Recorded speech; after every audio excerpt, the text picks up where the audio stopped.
Um, I am really passionate about mindfulness because I also know for me in my own life that it works. Okay, it's not a magic bullet. It's not a magic fix. It doesn't fix everything. But I do know in my own life that in a variety of ways, in different situations, it has really assisted me in adjusting and in changing, in accepting those changed circumstances in my life. I also know for someone who has been practicing mindfulness at some level for the last probably 10 years or so, and look, it's a journey. I'm on and off the, fall on and off the horse all the time, but I am quite aware that I don't think anywhere near as much as I used to. I used to think nonstop from the moment I woke up till the moment I went to bed. And I can still get caught there, but I'm really aware of the shift in myself and the shift in a lot of the people that I work with. So that's why I'm passionate about it. But it is an experiential process. So we have to learn, we have to experience it and practice it for ourselves. So just for a couple of minutes, I'm going to lead you through a brief mindfulness exercise.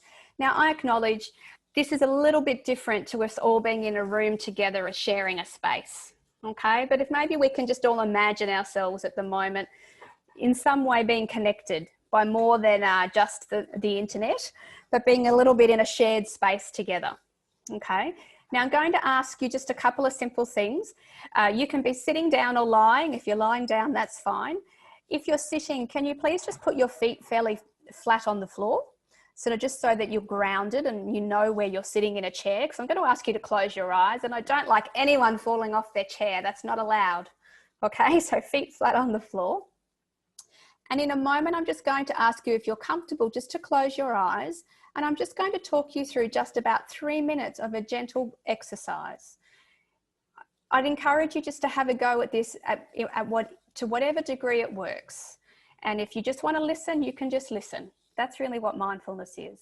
But all you're going to do is follow my words and just pay attention to what I ask you to pay attention to. All right? So feet flat on the floor, arms just resting somewhere near your legs comfortably. You're allowed to move through this if you need to. Just be comfortable. And I just want you to start by paying attention to your body. And I just want you to notice where your body is sitting in the chair. I want you to notice where your back might be touching the chair or touching a cushion. I want you to notice where your legs are touching the chair. Maybe where your hands are resting on your arms or on each other, and your feet touching the floor. And just for a moment or two, I just want you to notice and just totally draw your attention to the fact that you're sitting.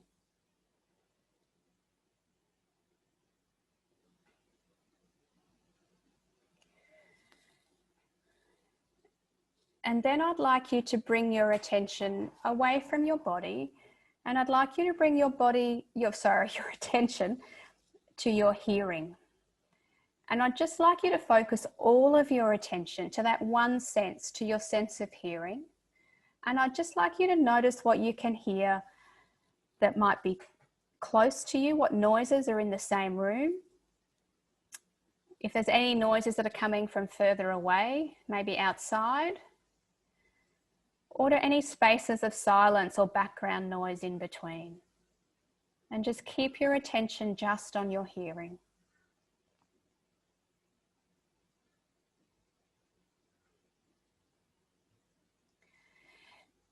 Then I'd like you to bring your attention to your breath.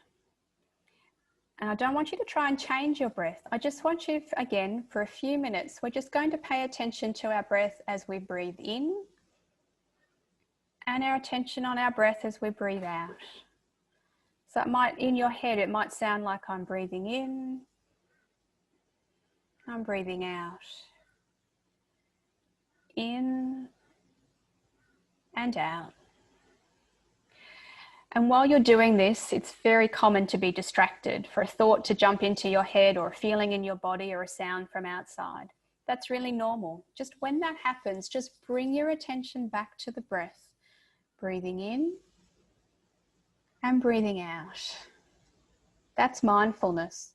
noticing that we've been distracted from what's important and bringing our attention back to the breath. Breathing in and breathing out.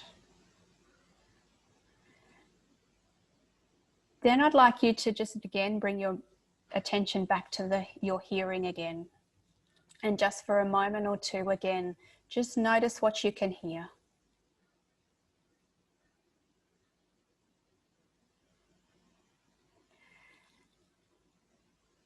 And then when you're ready, I'd like you just to bring your attention back to your body again.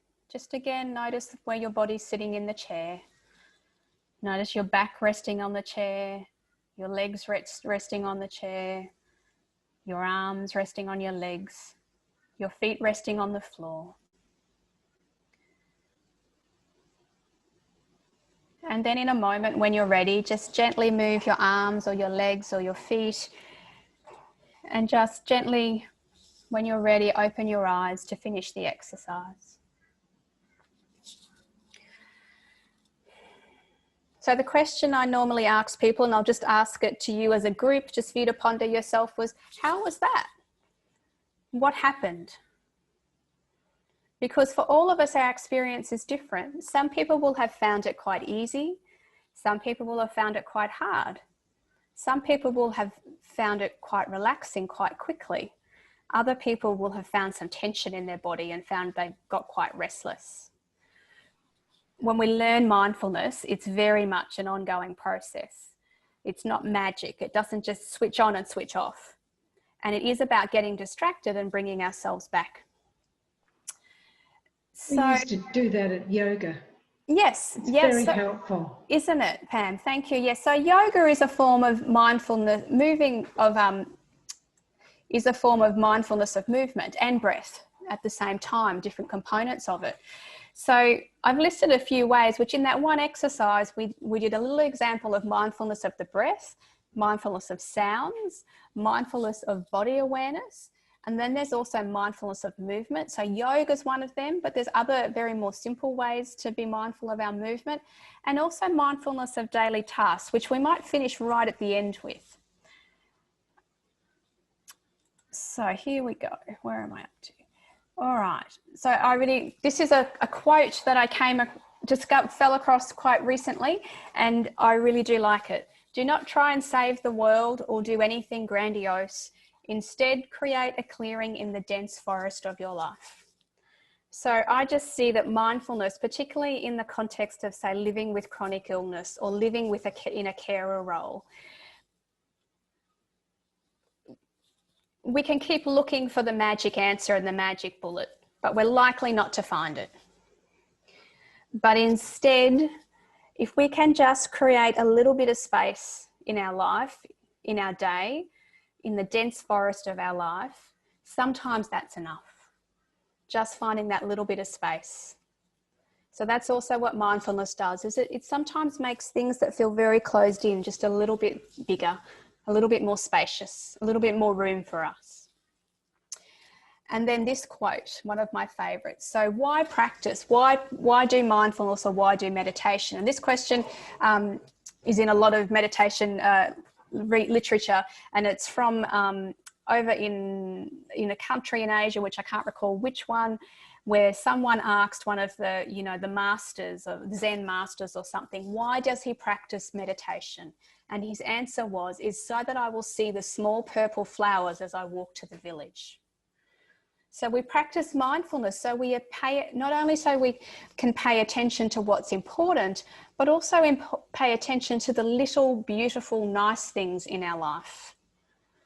So this was so that this man noticed the small purple flowers as he walked to the village. So when we're stuck in our thinking, we sometimes miss a whole lot of little moments that are really quite magical and are really quite nice. And if nothing else, where we feel okay. So paying attention, being present, helps us most notice those more. Okay, this to finish off is Smiling Mind is an organisation that came out of Monash University, I think in Melbourne. I think I've got my universities right. They have done some great mindfulness work and have some great mindfulness resources. So, and they have an app that you can download to your phone. So that's the place that I often suggest people start to have a look at if you're wanting to learn some mindfulness. They have some really good resources and their app's really good. People sometimes have heard of Headspace, and that's very similar. That's from the one that originates in the UK. It's great as well. Smiling Mind is similar. I'm not saying they're exactly the same, but similar, and an Australian version of that. So that's a really good resource. Just checking, do I have, and these were two other resources, two books that I really quite like. Mindfulness for Life, which is quite old now in books, like it's 2012, I think, or maybe even less. But I just like it as a really good summary of research, even back then, about why mindfulness is important, and some really good practical tips. So if you're a bit of a reader and into a little bit of the science stuff as well, that's good. Just One Thing, Developing a Buddha Brain, is a beautiful little book that just has very small little exercises to try about that basically are about mindfulness, different things to practice. And I just think it's a beautiful way to, if you're new on the version, looking for mindfulness or looking for a different way to respond to things, it's just got a whole series of little things that'll take you about 5 or 10 minutes to read and for you to try. So it's a lovely book, and one that I recommend, and I still have it on my bookshelf next to my bed and often pick it up and flip through it and look at things. So they're just two resources that if you're looking for some things to go away and have a look at. Of course, there's endless resources out there online, on the internet and everywhere. So you'll find oodles of stuff. It's about finding things that work for you.